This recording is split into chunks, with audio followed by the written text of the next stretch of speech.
अस्सलाम वालेकुम everyone, this is doctor Sahar Chawla right at your service. और मैंने कहा एक जल्दी से वीडियो बता दूँ। क्वेश्चन आया था कि डॉक्टर साहब हम हर वक़्त थके रहते हैं, तो इसकी क्या वजह हो सकती है?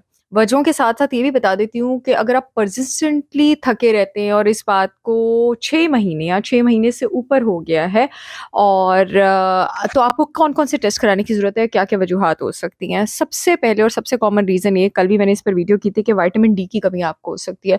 विटामिन डी बॉडी में अराउंड 25,000 फंक्शंस में इन्वॉल्व्ड है, जिसमें से आपके पास बहुत सारे रिएक्शंस ऐसे हैं जो बॉडी में एनर्जी जनरेट करते हैं, आपके इम्यून सिस्टम को पार करते हैं, आपकी बॉडी के फ्यूल सोर्सेज बर्न करते हैं। विटामिन डी चेक दूसरा जो चीज़ आपके पास कमी हो सकती है, पहला विटामिन डी हो गया, दूसरा हो सकता है विटामिन बी कॉम्प्लेक्सेस की कमी। आपके पास 8 तरह के बी विटामिन्स होते हैं और ये सारे के सारे आपके पास बॉडी में कार्बोहाइड्रेट, प्रोटीन, फैट इनको मेटाबोलाइज़ करने में इस्तेमाल होते हैं, जिससे बॉडी में फ्यूल जनरेट होता है। सो हो सकता है आपको विटामिन बी 12 की कमी हो और इसके साथ-साथ सीबीसी भी कराने की ज़रूरत है। अगर आपका बी 6 और बी 12 कम है क्योंकि और बी 9 क्योंकि बी 6, बी 9 और बी 12 आपके रेड ब्लड सेल्स बनाने में काम आते हैं।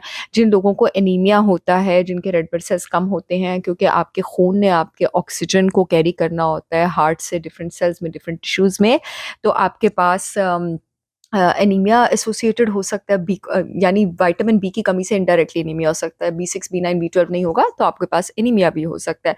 सीबीसी हो गया, आपकी बी कॉम्प्लेक्सेस की कमी हो गई, आपकी विटामिन डी हो गई। अगर थकावट के साथ-साथ आपको क्रैम्प्स भी रहते हैं, तो यहाँ आपको मैग्नीशियम की कमी हो सकती है या आपको कैल्शियम की कमी हो सकती है। नॉर्मली कैल्शियम और मैग्नीशियम एक ही खानों में प्रेज़ेंट होते हैं, ग्रीन लीफी वेजिटेबल्स में, डेयरी में, बीन्स में, नट्स में।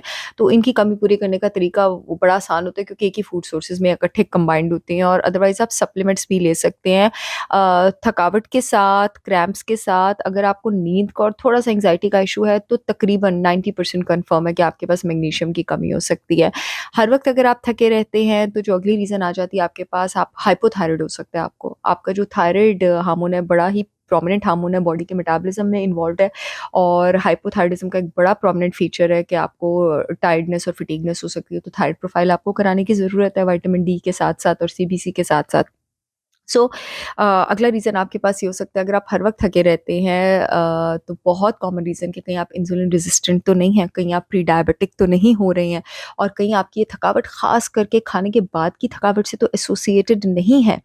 और हर वक़्त थके रहने की रीज़न उसके लिए आप अपना HbA1c चेक करा सकते हैं, फास्टिंग इंसुलिन लेवल्स चेक करा सकते हैं। अगर आप इंसुलिन रेज़िस्टेंट अगर आपका पेट निकला हुआ है तो आप इंसुलिन रेज़िस्टेंट हैं। ये भी इस बात की बहुत बड़ी गवाही है, कोई टेस्ट कराने की ज़रूरत नहीं है। काले पैचेस पड़े हैं आर्मपिट्स पे, गर्दन पे तो आप इंसुलिन रेज़िस्टेंट हैं। अगली रीज़न आपके पास हो सकती है कि कहीं आप एड्रीनल फटीग की तरफ तो नहीं जा रहे हैं, लाइफ़ में बहुत ज़्यादा स्ट्रेस तो नहीं रहा है और स्ट्रेस हार्मोन आपका कॉर्टिसोल है जो कि एक हेल्दी चीज़ है। एड्रीनल ग्लैंड किडनी के ऊपर एसोसिएटेड होता है, जब बॉडी को स्ट्रेस है वो उसको सिक्रीट करता है ताकि बॉडी उसको स्ट्रेस को हैंडल कर सके। जिन लोगों को क्रॉनिक स्ट्रेस रहता है over the period of years उनका कॉर्टिसोल डिप्लीट होना शुरू हो जाता है और जब कॉर्टिसोल डिप्लीट होना शुरू हो जाता है जिसमें में हिम्मत नहीं रहती कि वो स्ट्रेस हैंडल कर सके, तो वो लोग एड्रीनल फटीग की तरफ जा रहे होते हैं। तो अपने कॉर्टिसोल लेवल्स चेक करें कि आप एड्रीनल फटीग की तरफ तो नहीं जा रहे हैं।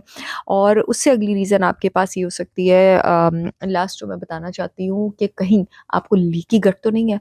नोट करें ये आपकी थकावट किसी ख़ास किस्म के खाने के साथ एसोसिएटेड तो नहीं है, ग्लूटेन के साथ, डेयरी के साथ, अंडे के साथ, रेड मीट के साथ, दाल के साथ, किसी ख़ास सब्ज़ी के साथ, किसी ख़ास नट के साथ, तो अपना फूड एलर्जी टेस्ट करा लें। लेकिन फूड एलर्जी टेस्ट के रिज़ल्ट को हतमी मत समझें क्योंकि एक चीज़ होती है फूड एलर्जी, एक चीज़ होती है फूड सेंसिटिविटी। फूड एलर्जी तो टेस्ट में डायग्नोज़ हो जाती है, फूड सेंसिटिविटी टेस्ट में डायग्नोज़ नहीं होती है।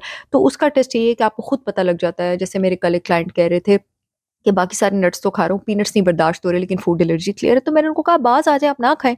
बॉडी आपको बता रही है कि मैं पीनट्स को नहीं बर्दाश्त कर रही, तो आपको फूड सेंसिटिविटी है। तो ये भी रीज़न हो सकती है थकावट की। मुझे उम्मीद है कि शॉर्ट कॉम्प्रिहेंसिव वीडियो आपके ढेर सारे सवालों के जवाब लेकर आई होगी। I will see you all again with yet another information video. तब तक के लिए अल्लाह हाफ़िज़।